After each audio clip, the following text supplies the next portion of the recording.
मैया मेरे सांवरे की लीला कितना गाया जाए उतना कम है। इनकी लीला को कौन गा सकता है। हजार हजार जन्मों तक आप चलते रहें, इनकी लीला का गान करते रहें, फिर भी पूर्ण नहीं होगा, पूर्णता नहीं होगी। मेरे ठाकुर जी की लीला बढ़ती रही। एक दिन हमारे नंद बाबा के यहाँ पूड़ी और पकवान बन रहे थे, पूड़ी और पकवान बन रहे थे। मेरे कन्हैया जाकर नंद बाबा से पूछते हैं कि ये पकवान बन किस लिए रहे हैं, ये पकवान बन किस लिए रहे हैं। मैया हमारी बहुत आनंद कर रही हैं, वो इनको जरा थोड़ा सा आनंद दीजिए, ये बहुत आनंद दे रही हैं दूसरों को। देखो, एक तो कथा में नहीं जाता और तीन को परेशान करता है। वो स्वयं तो बोलता ही है, मैया शांत रहो, आप ही को कह रहे हैं। वो स्वयं तो बोलता ही है और 5 लोगों को और डिस्टर्ब कर देता है। स्वयं कथा में मन नहीं लगा रहा है और 5 लोगों को और डिस्टर्ब कर रहा है। इसलिए मैया 5 मिनट और समय आपका लूंगा, इसके बाद तो आरती प्रसाद लेकर के आपको घर ही जाना है। तो भगवान की लीला जो है चल रही थी, पकवान बन रहे थे मैया। तो नंद बाबा से मेरे ठाकुर जी ने पूछा कि ये आज उत्सव किस लिए चल रहा है, ये उत्सव किस लिए चल रहा है। कहें ये बेटा, ये हम लोग इंद्र की पूजा करते हैं, हम लोग इंद्र की पूजा करते हैं। कहें इंद्र की पूजा किस लिए। कहें इंद्र की पूजा इसलिए करते हैं कि समय अब अन्न उगने का आ गया है, जब तक वृष्टि नहीं होगी तो अन्न बोया कैसे जाएगा, और अन्न के मालिक इंद्र हैं, वृष्टि करते हैं तो अन्न उत्पन्न होता है, इसलिए हम उनकी पूजा करते हैं। कहें बाबा एक बात बताऊं। कहें क्या। कहें मेरे मन में ये बात जम नहीं रही है। कहें क्यों। कहें इंद्र का तो एक पद है, इंद्र की पूजा क्यों हम करें। कहें जो सच में हमको आनंद देते हैं, जो हमारा गोवर्धन पर्वत है, वहाँ कितने घास फूस हैं, कितने आनंद हैं, सब कुछ हमारे पशु पक्षी जाकर के वहाँ आनंद करते हैं। अगर हम गोवर्धन की पूजा करें तो क्या अच्छा होगा। तो सभी ने अपना अपना मत दिया।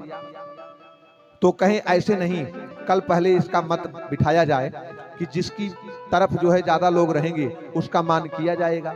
तो मैया मेरे कान्हा को कौन छोड़ता। तो ये हो गया कि गोवर्धन की पूजा करनी है और एक करें इंद्र की पूजा करनी है। तो नंद बाबा कहते हैं कि देखो ये बहुत पहले से होता चला आया है कि हम लोग इंद्र की पूजा करते हैं, इंद्र जो है वृष्टि करते हैं, अन्न उत्पन्न होता है। तो सुबह हुई, सभी लोग बुलाए गए और बात छिड़ गई। सभी ने कन्हैया का समर्थन कर दिया, मेरे ठाकुर जी का समर्थन कर दिया कि नहीं नहीं, कान्हा ठीक कर रहा है, अब इस बार गोवर्धन की पूजा की जाएगी। मैया तुरंत जो है सभी लोग गोवर्धन के पास आते हैं और भगवान खूब 56 प्रकार का भोग बनाया जाता है।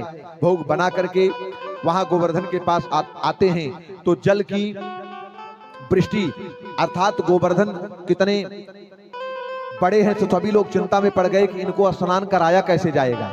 इंद्र की तो पूजा झट से स्नान करा के हो जाती थी, तो कुछ दूर से जल लाते थे, थक जाते थे।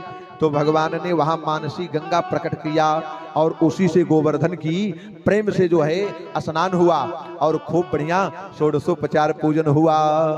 पूजन होने के बाद जब 56 प्रकार का भोग गोवर्धन को लगाया गया मैया ना, तो तुरंत गोवर्धन प्रकट होकर के उस भोजन को ग्रहण करते हैं।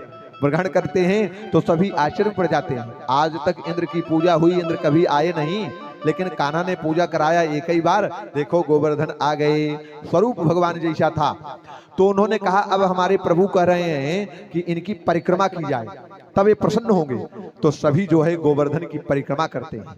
परिक्रमा करके खूब बढ़िया पूजा हुआ, आनंद हुआ, अपने अपने सभी घर गए। और इधर इंद्र को पता चल गया कि इस बार वहां वृंदावन वाले जो हैं वो हमारी पूजा न करके गोवर्धन की पूजा की है।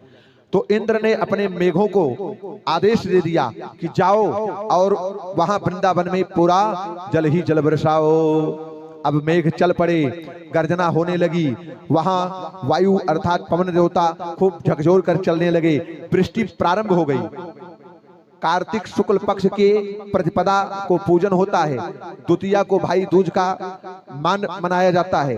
और इधर भगवान जो है वृष्टि प्रारंभ कर दिए। इतना वृष्टि हुई कि पूरा सब जलमग्न होने लगा। सभी भागे नंद बाबा के यहाँ, नंद बाबा के पास पहुंचे। नंद बाबा ने कहा क्या हुआ? कहें वृष्टि इतनी हो रही है, हम लोग जाएं कहाँ? पूरा आनंद हो गया है। भगवान ने कहा तुम लोग चिंता मत करो, अभी हम कन्हैया के पास चलते हैं, वो क्या कहता है उसकी बात सुन लें। कन्हैया ने कहा अरे जिसकी पूजा की है उसके पास चलो, वही आपको रास्ता बतलाएंगे। तो सभी को लेकर के गोवर्धन के पास आ गए। जैसे ही गोवर्धन के पास आए, भगवान ने कहा ये देवता कह रहे हैं सब इनको प्रणाम करो। ये कह रहे हैं कि अपना अपना हाथ आप जो भी आपके पास है लगाओ, और ये स्वयं उठ करके खड़े हो जाएंगे। भगवान ने अपनी कनिष्ठिका अंगुली उस गोवर्धन के पर्वत के नीचे लगाया, और लगा करके प्रभु वो कनिष्ठिका अंगुली पर गोवर्धन को धारण कर लिया। बोले गोवर्धन धारी भगवान की, यज्ञ नारायण भगवान की।